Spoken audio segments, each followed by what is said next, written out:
Thanks, Julia. Well, welcome everyone.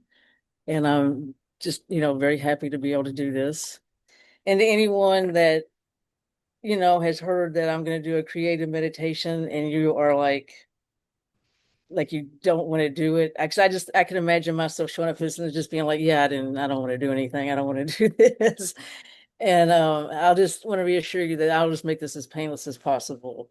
Because really, it's like Julia said, you can do anything you want.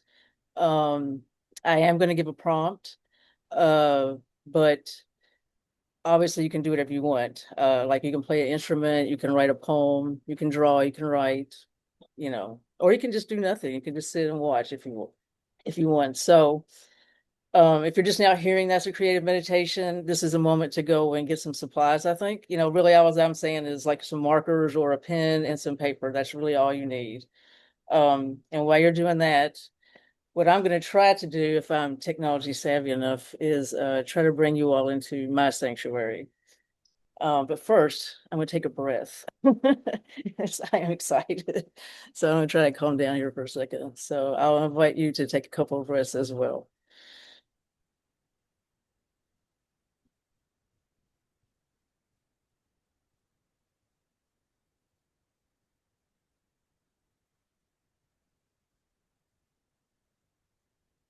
Okay. All right. So I'm just going to try to use my rear camera on my phone and see, and I'm going to show you the altar that I put together. That's something that I know that Karen appreciates, and I do too, that Julia goes to a lot of trouble to do. So I went to a lot of trouble to put this together. So we'll see if I can get it to work than I thought it would be for some reason. Okay. All right. So if you can see that, this is just a box that I got. It's a really just a silverware box that I got from Goodwill. So I've been trying to, like put graffiti art on. I spray painted it, and I don't know. I'm not really happy that with it, but anyway, that's kind of like the little table. Like you had that table that somebody in Sangha made for you. So I kind of like that. I just like the lines of it. It's kind of like at a modern, mid-century modern look. And then this thing right here, as you can see, that's a gourd that I actually bought that. Um, from at a like an art market. And I like it because I just think about all the effort that had to go into making that because they had to grow that damn thing and dry it out and then put lights in it and then put a little base on it, put electricity in it. I don't know. I just thought about like the life cycle of that artwork just amazes me. Plus I just think it's really cool. Um okay. So this is some art that I really like. It's these are little things that are printed out, I think, on child's, like with a child's camera and printer. And I just think it's really clear, really cool. It says clearly, and it's got like a little eyeball there. I think that's really cool. And then he's got like, he does Enzos. And this one, you can't read it, but I'll tell you what it says. If I can read it, so I never can read it. It says, I need some light, Michelle. How about some glasses? Ah, it should also be fun. And then underneath it, he types it, and he put a little Enzo around it. And then underneath it, he likes to cross out some of the typing. And he crossed out many suffer here. Anyway, I just really like that Mm. it should also be fun. Um, because if it wasn't fun, I wouldn't be here, that's for sure. See, I'm gonna try to Well, I turned off her camera on the other one. She was bouncing around. so I was gonna quit messing with that other one. It's too much trouble. All right. So that gives you a little sense of my sanctuary. Um, most of the time you just see me from this one chair, but I do have several altars kind of throughout my house, and I kind of brought together some of the stuff that is in several different ones. Because also one there is, like a Buddha that I think is actually a liquor bottle that somebody threw out, and I wrapped it with a the necklace that I got from Luma that is extremely beautiful. And I don't think I've ever thanked Luma for that, but it's front and center on an altar that I always look at. So I really love that thing. So thank you, Luma. Um, anyway, the point of all this is I've got art from lots of people. I've got people that are here from all over the country, and that is a way I find with art. It just brings community because quite often I do feel very alone, when I feel like I'm in this hinterlands in a red southern state, just all by myself. And it can feel very lonely. And I'm in a place where I don't really have work, so I'm at loose ends. So this is one way that art is one thing that has really been my salvation. But anyway, well, I don't want to forget to set the intention. Let me see if I can.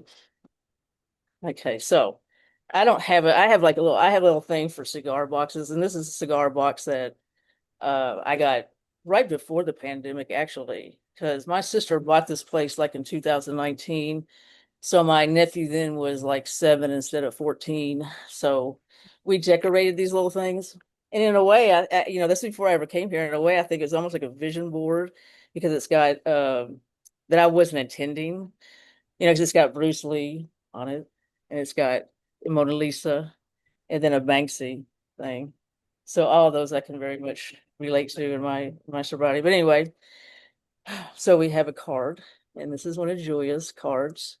I was one of the artists that got to be part of this, but there's several of us, and I think all of us are here.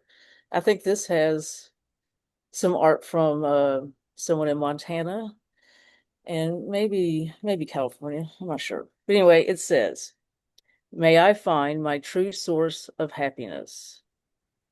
Okay. So that's "May I find my true source of happiness." Okay, so when I first hear that, I feel like that's a tall order. Um, and it kind of, I wouldn't say it strikes me negatively, but it's almost like until I can find my true source, I can't be happy or something. Um, or at least that's how I think I thought about it in the past. Um, but today, I look at it in a different way. And I think we've all of us that have come to this, or most of us that have come to this Sangha have had this moment of like, what the fuck is going on here? I mean, because when I got here, I was, well, number one, the very first time I showed up, I know for sure it was a Thursday. And I know for sure I was laying back there on the bed and I was probably on like day 13 or 14 of detoxing. So I wasn't in the best state of mind, but I know when I showed up here, like I was confused about what was going on here, but like 'cause I recognized it as a recovery meeting, but it just seemed so different. And I'm not sure what I was looking for. I was trying to find my own path. I decided I wasn't going to do any kind of treatment or traditional recovery ever again. It had been a long time since I'd done that anyway. Um, but I knew I needed some community or something. I don't know what I was looking for. I just showed up. And I think the very first impression I had, well, the feeling I had was it took me back to like Mr. Rogers, really. The feeling that I had as a kid laying in my parents' bed watching the Mr. Rogers show. Um, that's really what came to me. And I know that a lot of people say Julia is the love child of Mr. Rogers and Mary Poppins. Um, and I can see that for sure. Uh, But the Mr. Rogers is what really resonated with me because there's just that slow, gentle pace um, that just lured me in, really.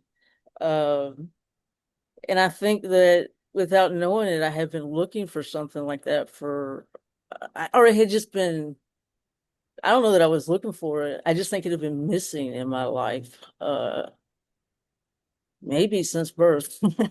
Or, no, I had it with when I was a kid, like I said, with Mr. Rogers. But it'd been a long, long time since I really felt that.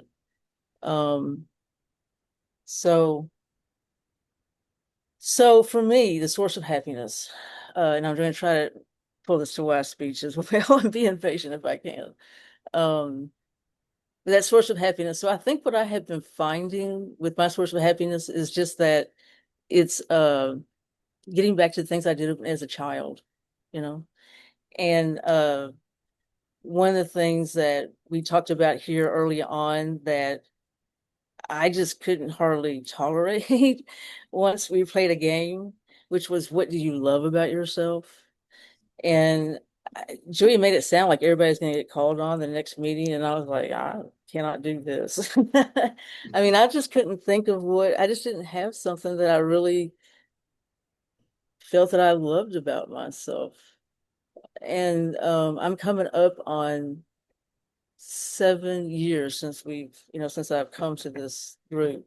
And really, I'm going to say just in the last few months, I've actually thought of something that I loved about myself. I could think of stuff I liked or that was okay, but not that I loved about myself. And today I have a couple things that I can say that I love about myself. And it only took 7 years.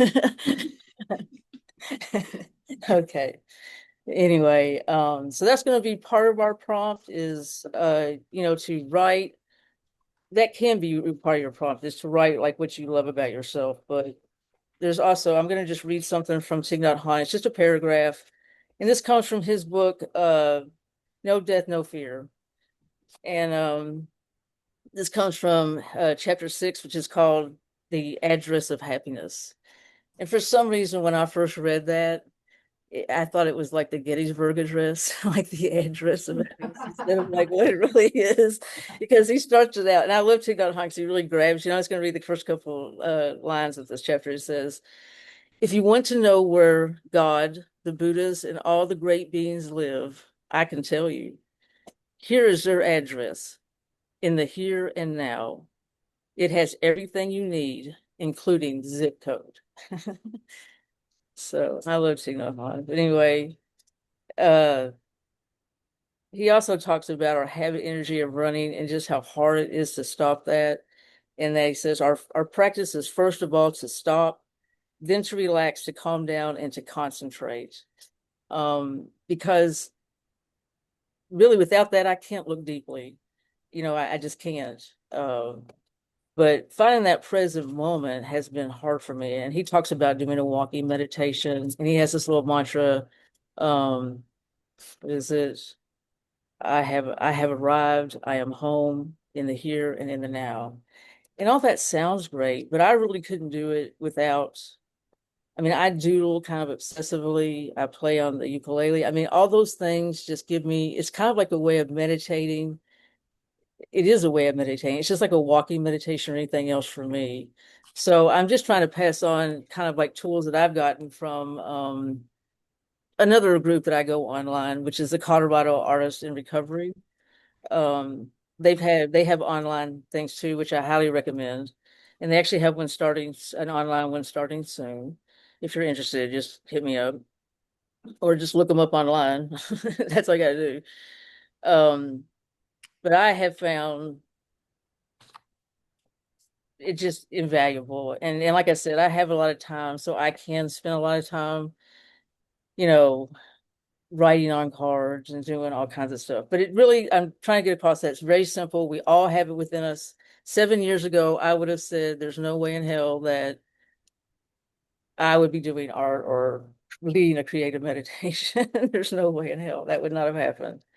So anyway, I'm just going to read this last paragraph, and this is going to just set us up for like 5 minutes or 6 minutes of silence for you to just, meditate or do something creatively. Okay. So he says, drink of water. Please take a pen and a sheet of paper.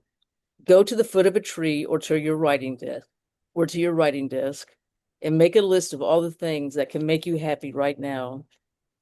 The clouds in the sky, the flowers in the garden, the children playing, the fact that you have met the practice of mindfulness, your beloved one sitting in the next room, your two eyes in good condition.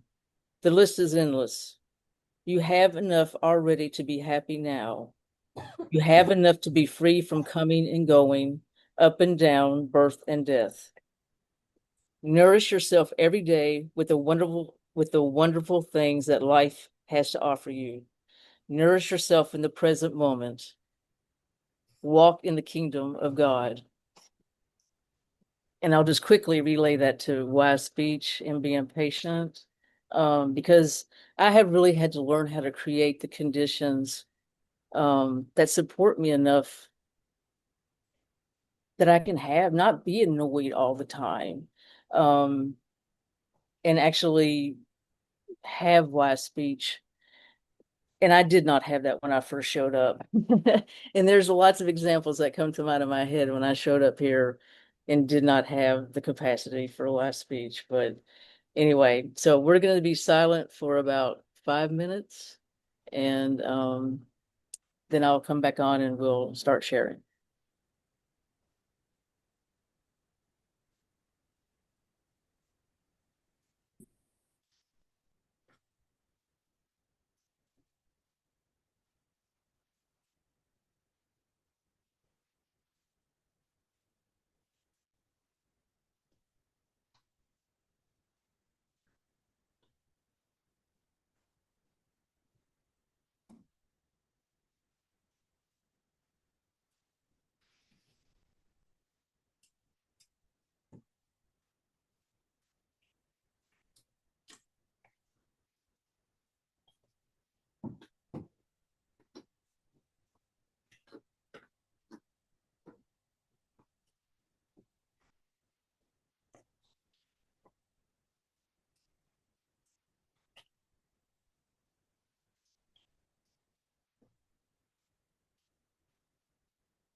Friends, we'll take about another 30 seconds and then we'll start sharing.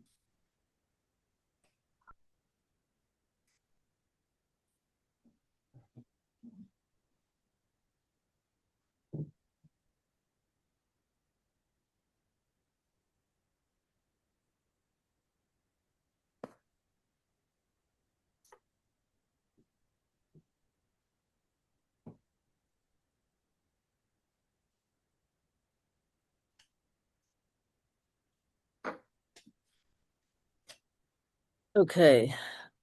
Hey, well, thank everyone for indulging me with this. I forgot to show you what I did. Totally forgot, so I'll just show it real quick. So yeah, that's the ukulele, of course. And that's me laying on the beach. And then Sangha. Those are things that just have made me happy today, I guess. So anyway, that's it. So for the dedication of merit, um, and I really like this idea of taking the merit that we, accumulated or generated here and sending it out. And I'm going to do it today with a reading from this book and here. Okay. And this will bring us to our conclusion. So, this is a poem called One Person. It takes just one person to change, to love, to unravel the tangled, one choice to breathe space and pause, to consider the next moment, the next word. One person can ripple the water into a new flow and shift a lifetime of sorrow into a legacy of joy. The audacity of our power is daunting and tender to witness. One person, one courageous gesture, and then another, and another. We are wonders, magical wonders. May we wake to our magnificence. And that's by a Sangha member who is here today. And if you want to find out who it is, you'll just have to buy this book. Thank you all for being with me today. It was a privilege to be here and share this with you. Thank you.